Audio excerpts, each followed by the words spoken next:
Everything around the Steelers' defense is moving fast, and that's not an accident. The hiring of Patrick Graham as defensive coordinator is not just another offseason adjustment or a simple change of voice in the meeting room. This is a philosophical shift, and if you really dig into what Graham has done throughout his career, it becomes clear that Pittsburgh is betting on adaptability, intelligence, and weekly problem-solving rather than stubborn loyalty to a single scheme. That alone already separates this moment from what Steelers fans have grown used to over the last several years. Patrick Graham is widely respected around the league because he refuses to be boxed into one defensive identity. He is not a coordinator who walks into a building saying, "This is my system, fit it or leave." His entire approach is the opposite. He studies the players he has, studies the opponent he is facing, and then builds a plan specifically designed for that moment. Week to week, his defenses can look completely different. Fronts change, coverages change, pressure packages change. The core ideas that define him are versatility and adaptability, and that mindset has earned him the reputation of being a schematic chameleon. In the modern NFL, this philosophy is deeply influenced by Bill Belichick, whom Graham worked under early in his career. The Belichick School of Defense is built on the idea that you never give the offense the same picture twice if you don't have to. You tailor your plan to attack weaknesses, not to showcase your favorite concepts.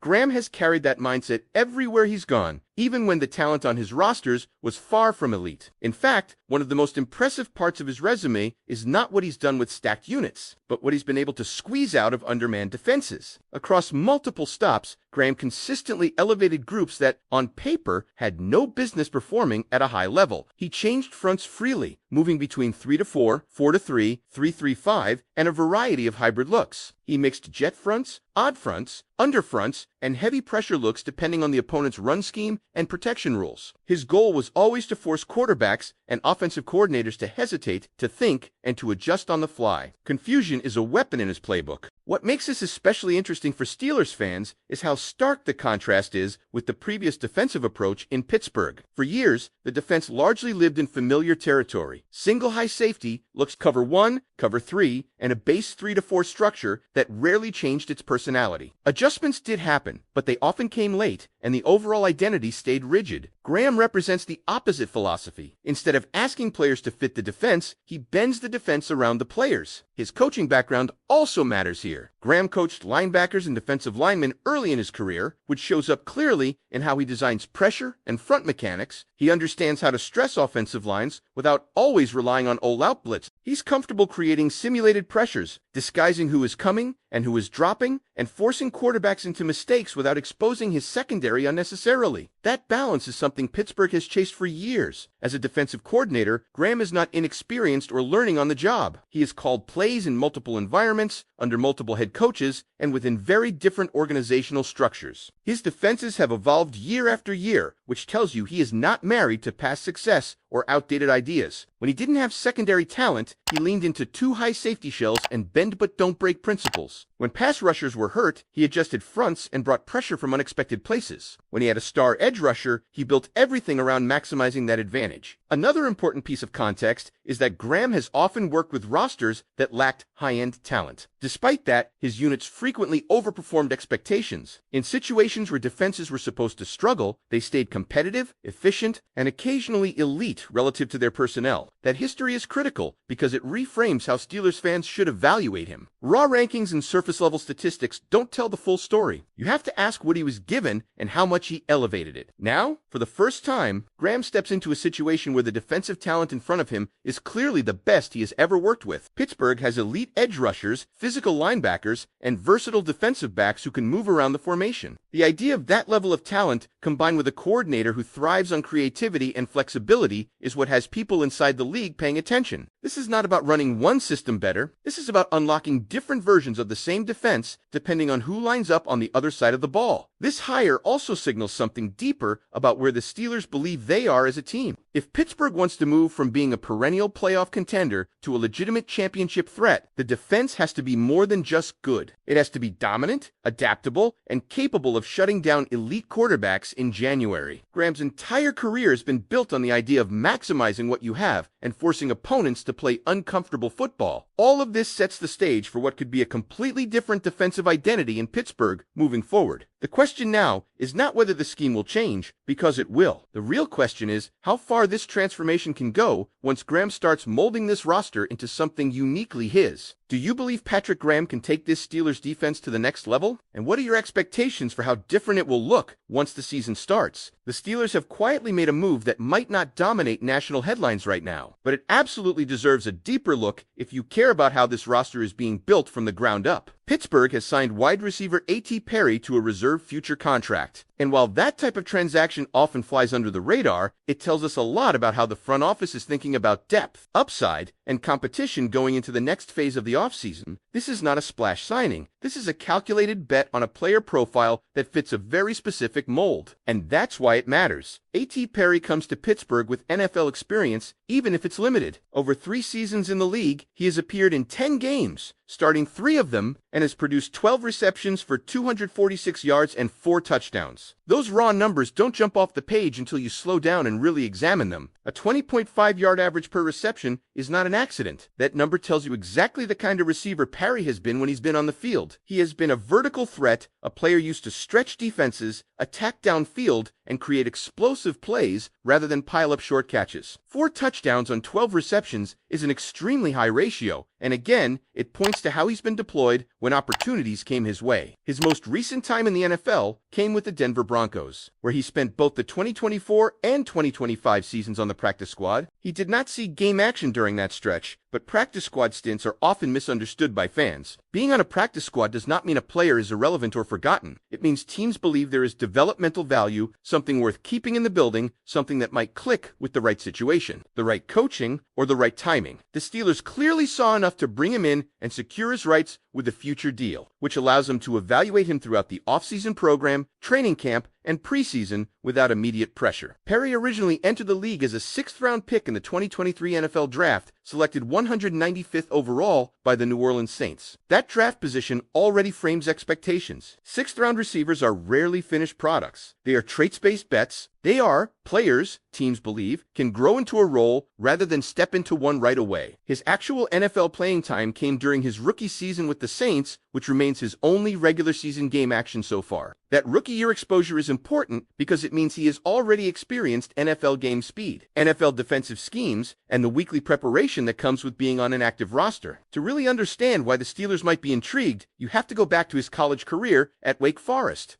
Perry was not a one-year wonder or a part-time contributor. He appeared in 43 games, started 33 of them, and was a consistent presence in that offense. Over his college career, he caught 171 passes for 2,662 yards and 28 touchdowns. Those numbers matter because they show durability, consistency, and red zone production over multiple seasons. A 15.6-yard average in college reinforces the same theme we see in his NFL usage. This is a receiver who works downfield and can finish plays in the end zone. For the Steelers, this signing is about options. It's about bringing in a player with size, vertical ability, and proven touchdown production at the college level, then seeing if that skill set can translate with more development and opportunity. A reserved future contract doesn't guarantee a roster spot, but it guarantees a chance. It guarantees reps, coaching, and a real evaluation process. Pittsburgh has always valued competition, especially at wide receiver, and adding a player like Perry gives them another tool to test combinations, roles, and depth as the offseason progresses. This move also fits the broader philosophy of building from the bottom of the roster upward. You don't win in January without depth created in February, March, and April. Perry is not being brought in to be handed anything. He's being brought in to compete, to push others, and to see if that downfield, big play profile can carve out a niche in this offense. Sometimes, these are the signings that surprise people when training camp arrives because the pressure is low but the motivation is high. Now it's on the coaching staff to see what they have, and it's on Perry to prove that his production profile, his touchdown efficiency, and his college resume can finally turn into sustained NFL opportunity. From a fan's perspective, this is one of those moves that might look small today but could spark real conversation later if he shows something when the pads come on. When you continue to peel back the layers of this move, it becomes clearer that A.T. Perry represents more than just another name added to an offseason list. This is about profile, patience, and projection. The Steelers are bringing in a receiver who has already shown at multiple levels that when he gets his opportunities, he knows how to finish plays. That matters in an offense that has spent recent seasons searching for consistency in explosive production, especially in critical moments down the field and in the red zone. What stands out with Perry is that his efficiency has followed him everywhere. In the NFL, even in limited usage, his yards per catch stayed extremely high. In college, across 4 seasons at Wake Forest, that same downfield efficiency was paired with volume and durability. He was on the field, he was trusted, and he was targeted in scoring situations. 28 touchdowns at the college level is not random. That speaks to body control, timing, and an understanding of leverage near the goal line. Those are traits that don't disappear just because a player hasn't yet found the right professional situation. The practice squad years in Denver are also worth viewing through the correct lens. For some players, that period is where habits are formed, where route detail improves, where physical development continues away from the spotlight. It's often where receivers learn how precise the NFL game really is. Pittsburgh is known for valuing receivers who work, who block, who learn the full route tree, and who are willing to earn their place snap by snap. A future contract allows the Steelers to see if Perry fits that culture without rushing the evaluation. Another key aspect is timing. Perry is still early in his professional career. This is not a veteran being brought in as a temporary fix. This is a player who can be molded, coached, and potentially developed into a specific role, whether that role is as a situational deep threat, a red zone option, or simply reliable depth that can be trusted when injuries hit. That determination will come through repetition and competition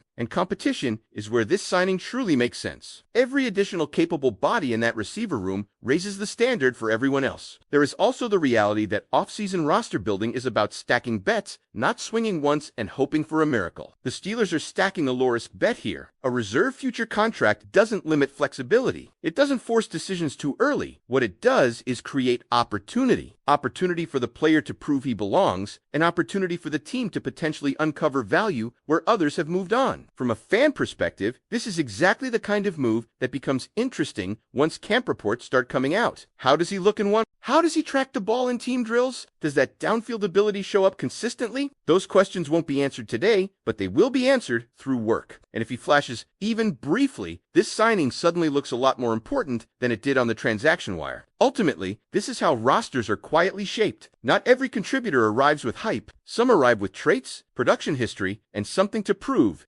Perry arrives in Pittsburgh with all 3. Now it becomes a matter of whether he can turn that chance into a role and whether this developmental approach at wide receiver pays off when the season approaches. Another angle that deserves attention is how this signing fits into the Steelers' long-standing approach to identifying receivers, with specific physical and situational traits, then seeing if those traits can be sharpened into something dependable. Perry's track record shows a player who has consistently been used where mistakes are costly. Down the field, along the boundary, and in scoring situations, those are areas where quarterbacks